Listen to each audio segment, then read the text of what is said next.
The movie opens with a breathtaking landscape of towering mountains, rugged terrain, and glistening rivulets in a remote part of Ecuador. Meanwhile, a group of missionaries is seen converting the local Ecuadorian community to Christianity, led by Candace and her husband Joel. Joel approaches Candace and asks about their only son, Elliot. At the same time, Elliot is busy playing with two local children named Raul and Tomas. While playing, Elliot flies a toy airplane, but it accidentally crashes into a nearby cave. Curious, Elliot approaches the cave and decides to go inside to retrieve it. Raul and Tomas quickly arrive and warn him not to enter, but Elliot ignores their warning and steps into the dark cave. Going deeper, he finds his airplane lying on the ground. Just as he grabs it and turns to leave, his hand is suddenly seized by a shaman lurking inside. Panicked, Elliot manages to free himself and rushes out, but in the process, he loses his wristwatch inside the cave.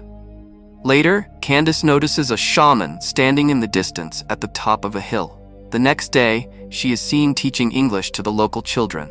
On his way home, Elliot hears an eerie sound coming from the cave, which frightens him. Despite his fear, he goes inside again and discovers an earthen mask, along with the remains of several dead guinea pigs. Meanwhile, unaware of the growing danger around their son, Candace seduces Joel and makes love to him. The following morning, Candace enters Elliot's room but finds it empty. Perturbed, she rushes outside and begins frantically searching for him. She approaches Raul and asks if he has seen her son. Elliot also searches in the forest, and a few steps ahead he discovers a clay figure lying in the bushes. He picks it up and examines it carefully. Meanwhile, having been informed about Elliot's last location by Raul, Candace arrives at the cave and calls out for Elliot, but he doesn't appear. Left with no choice, Candace decides to enter the cave, but just then, the same shaman appears out of nowhere and warns her that she shouldn't be there. Candace explains that her son, Elliot, has been missing since entering the cave. The shaman then asks her to come with him and takes her to his house. There, he shows Candace her son Elliot, who is unconscious. The shaman tells Candace that Elliot was already hurt when he found him, so he gave him a bowl of soup to help him heal naturally. Despite this, Candace wakes Elliot and takes him out of the shaman's hut. Elliot then reveals to his mother that he had entered the cave in search of his grandfather's watch. On their way back, Candace and Elliot encounter an elderly woman who offers her walking stick to Elliot. He accepts it, but as the woman looks into Elliot's eyes, something unsettles her deeply. Terrified, she backs away and urges him to leave. Candace tries to calm her down, assuring the old woman that she will return for her soon. Later, Candace takes Elliot to the local chapel for his confirmation, since it is his turn that day. Inside the chapel, she suddenly hears a low growl that makes her look around. To her horror, she notices a scorpion crawling across Elliot's neck. But in the very next moment, everything appears normal again, as if nothing happened. Meanwhile, inside the cave, the disciple asks the shaman whether the boy, Elliot, has broken the barrier. The shaman silently nods his head. He then offers a special drink as an invocation to his deity. Soon after, the townspeople discover the body of the same elderly woman who had met Candace and Elliot earlier. Her corpse lies lifeless in a rivulet, adding to the growing sense of dread in the town. At night, the door creaks open, alerting Candace. She gets up and walks into Elliot's room, only to find that he isn't there. Agitated, she grabs a torchlight and steps outside to search for her son, calling out his name. Soon after, she discovers him lying strangely on the ground, his eyes glowing red. Panic-stricken, she immediately screams for her husband. Joel rushes out, carries Elliot back home, and places him in the bathtub to normalize his freezing body temperature. Moments later, Elliot lets out a demonic scream, terrifying his parents. Seconds after, he regains consciousness, bringing them a sigh of relief. The following morning, while drying clothes, Candace notices a clay figure placed outside her house. She eagerly approaches and picks it up, examining it closely. Recognizing the clay figure, she decides to head to the shaman's shack. Upon arriving, she calls out to him, but the shaman does not respond. Curious, Candace peeks inside and sees the shaman performing a ritual while holding a guinea pig in his hand. As the ritual progresses, the shaman kills the animal. Horrified by this brutal act, Candace panics and starts to flee, but she is confronted by Shaman's helper, who questions what she is doing there. In a state of fear and anger, she shows him the clay figure and demands to know what they have done to her son. Overwhelmed with frustration, she smashes the figure and storms away. Back at home, she explains to Joel that the shaman and his companion have done something to Elliot, but Joel dismisses her claim, insisting that Elliot is simply sick and nothing more.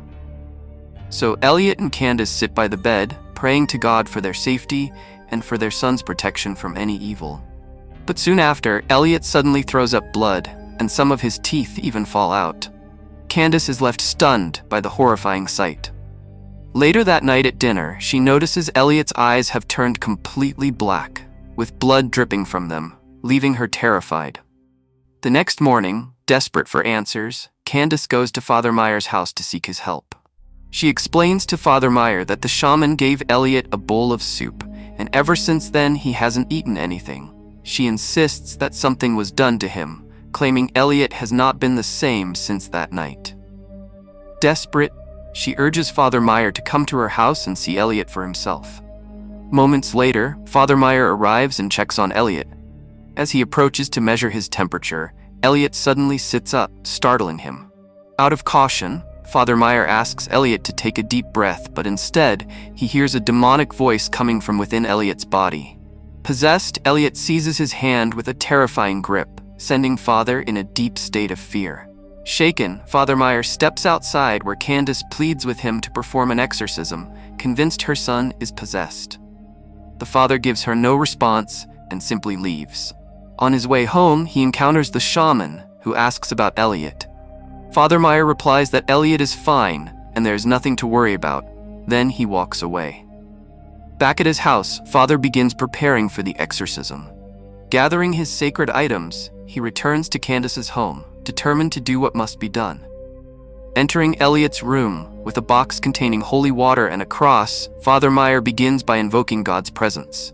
He sprinkles holy water around the room to purge it of evil. At that very moment, Elliot wakes and fixes him with a chilling stare. Despite the unsettling gaze, Father Meyer shows no fear and continues with the ritual. Elliot tells Father Meyer that he knows about the scars on his back, the penance for his doubts. Hearing this, Father Meyer becomes convinced that it isn't really Elliot speaking. He steps closer and demands the evil entity to reveal itself. The demon inside Elliot's body grows furious and stands on the bed while Father continues chanting his prayer. The demon screams, claiming, "I am older than Jesus Christ." Soon, it completely takes over Elliot and begins wreaking havoc in the room. It lunges at Father to terrify him, but Father bravely presses the cross against Elliot's forehead and commands the demon to leave his body once and for all. Despite this, the demon mocks him, saying that his God does not belong here. After some resistance, the demon finally departs from Elliot's body. Father comes outside and tells Candace that the demon is gone. Shortly afterward, the shaman and his disciple arrive, offering a root to Candace for Elliot's protection.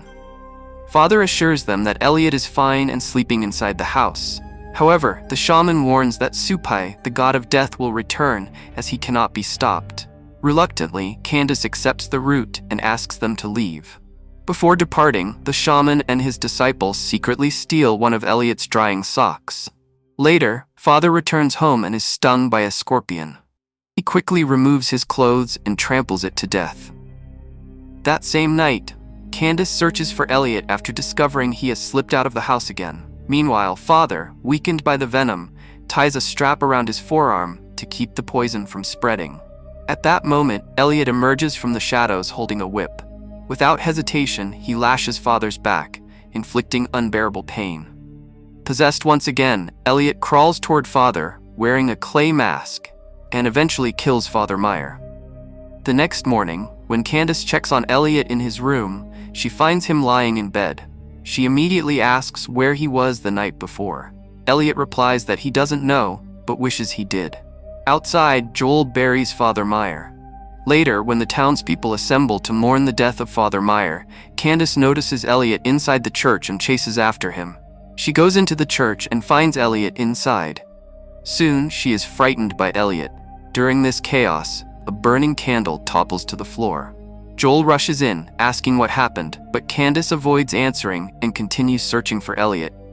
On her way, she encounters the shaman and notices Elliot's sock sticking out of his bag.